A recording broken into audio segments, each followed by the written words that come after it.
goes. Hello everyone, I'm Milendra labana and with me is my friend Jithin CM. So today we are going to take a topic named as 8086 microprocessor. In this video you will able to learn what is pin and signal of microprocessor 8086 and the structure diagram, how it works, which is going to explain by Jithin. So first we will see what is 8086 microprocessor. So 8086 microprocessor is a better version of 8085 microprocessor which is designed by Intel in 1976. So this microprocessor 8086 is a 16-bit microprocessor which having 20 addressing lines and 16 data lines that provides up to IMB storage, and it consists of a powerful instructions set which provides operation like multiplication and divisions. It supports two modes of operation. One is minimum and one is maximum mode. So maximum mode is suitable for the system having multiple processors, while the minimum mode is suitable for the system having a single processors.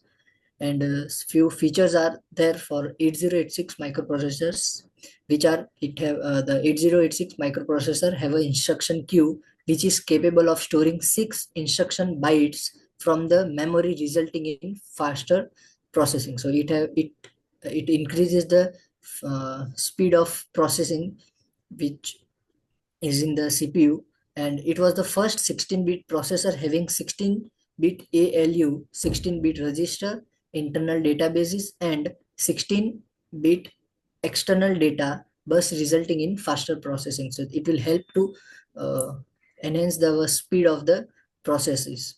So it is available in the three version based on the frequency of operations. First is 8086, which is 5 megahertz frequency. Second is 80862, which have the 8 megahertz of frequency, and third is 80861, which have 10 megahertz of frequency.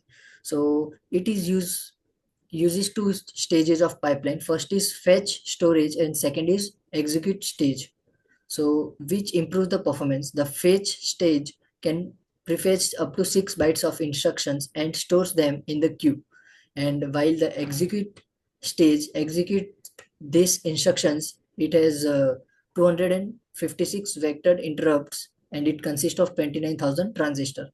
Now we will see the architecture of 8086 microprocessor, which is going to explain by my friend Jithin. Jithin, continue. Architecture of 8086. Before that, let's see the features of microprocessor. It has 16-bit microprocessor, which means 16 data lines and 20 address lines. These 20 address lines are used to access 1 megabyte of memory location. 8086 is divided into two units, BAU and EU. BAU refers to bus interface unit, EU refers to execute unit. Bus interface unit fetches the instruction, and EU unit execute the instructions. In BAU, we have segments and instruction pointer. Where segment, we know that it has 1 megabyte of memory, which divided into 4 segments: code, stack, data, and extra. The segment address and offset address are provided to the summation block.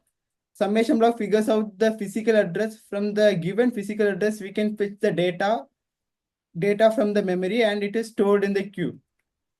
For example, add BL 30H. It is the operand value of add, which is directly allowed to EU.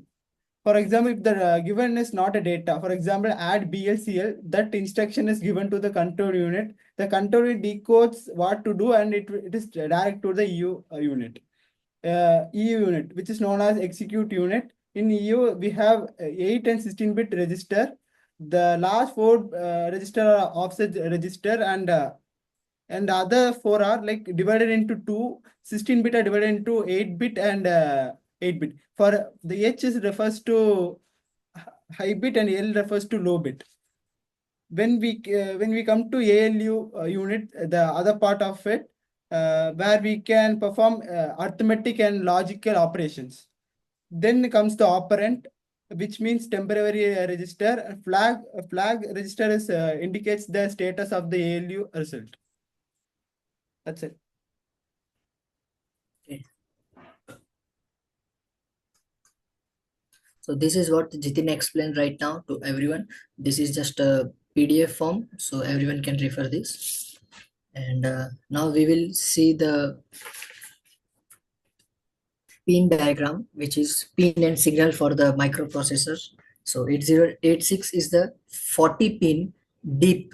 What is deep in this? Deep is a dual in package. So it is the first 16-bit microprocessor available in 40 pin deep, and which is 8086 microprocessor. So 8086 is the first 16-bit microprocessor with 40 pin of deep dual in package. Now we will go with the diagram. So this is just ground.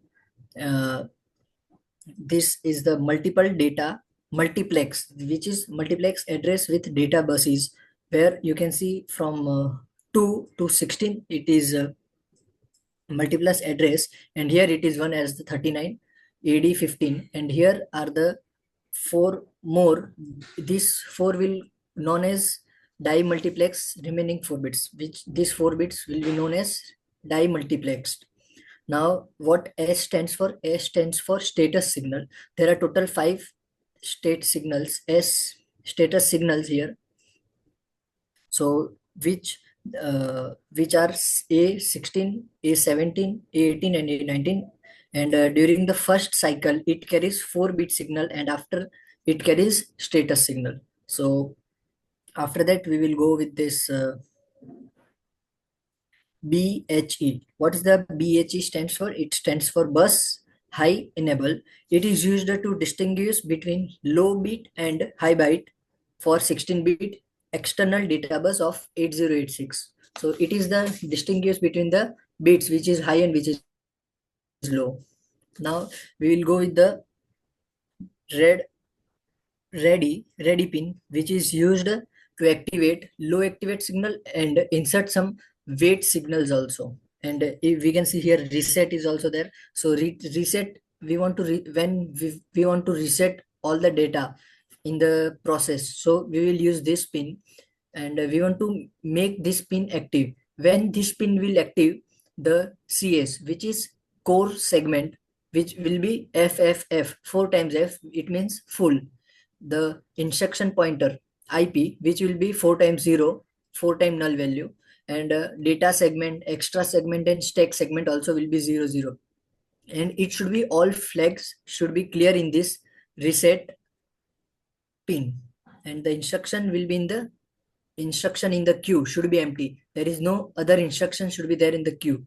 There should be empty queue for this. This processor will do all the operations whenever it reset signal is active. So we should active the reset signal. Right now I told what needed to active the signal: CS, then instruction pointer, data segment, extra segment, and stack segment. And now we will see the clock segment, which is on 9. So now we will see the clock segment, which is the heartbeat of CPU. You can say everyone have their own heartbeat. So we will see processor also have heartbeat, which is known as clock. So it needs to accurate for event synchronization, and it is the known as the driving of the CPU, which drive the CPU. So this clock pin is generated to 8284 clock generator, which sends the clock signal to processors whenever the operations are performing or recording. So that are the processors which perform the operations. And we have a few more things, like there is 18 INTR and 17 NMI. So 17 NMI is stands for non-maskable interruption, which is occurs to execute the first before the interrupt. This 18 is INTR stands for interruption. So the NMI will execute before this INTR, and the priority of this is like this.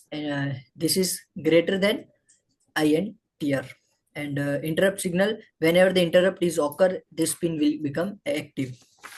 Now we will see MX and MN, which is useful in the microprocessor. So 8086 microprocessor, as I told you, it works on the two things. minimum and maximum mode. So minimum mode and maximum mode, it will work on one, and then we will see some more features here. What power supply we have to give to processor microprocessor to run. So it uses 5 volt DC at VCC pin. So VCC pin is the number 40 pin, VCC pin. And we will see many other things as ground pin as V1, pin 1, and operations. The clock signal, as we see, provided through the pin 19. It was on the pin 19, and the processor of the operation, it frequency of 8 megahertz and 10 megahertz, 5 megahertz, which is available in 3 versions, as we told. And data addresses and data bus. So ADOs and ADIs, these are the 16 addresses, as I told, to 2 to 16. There are the things, and one is in 39 A39, which is for 15. So, and during the first clock cycle, it carries 16-bit address, and after that it carries 16-bit data. Okay. And address and status bus. So status bus is just for A16 to A19 and 53 56. These are the 4 address status buses. During the first clock cycle, it carries the 4-bit address, and later it carries status signal. And BHE, as we discussed, BHE stands for bus high enable. It is valuable at available at pin 34 and indicates the transfer of data low to high. Okay, low to high in the first cycle. Thereafter it is active. So, and after that we have pin ready, as we told, available at 62. Acknowledgement signal, which acknowledge the signal, high signal, and when it is high, it indicates the device is ready to transfer the data, and when it is low, it indicates wait state. So it should be on the high state to be ready pin to activate. And reset is there, so it is available at pin 21. It restart the execution, it causes the processor and immediately terminates its present activity. This signal is activated high for the first 4 cycles and to rest for the microprocessors. And then we have INTR, the 18th pin, which is interruption request signal, which is sampled during the last clock cycle of each instruction of the determined processor. Consider this is an interrupt or not. Okay. And NMI, which is executed before INTR. And we have then taste. This signal is like to wait state and is available at pin number 23.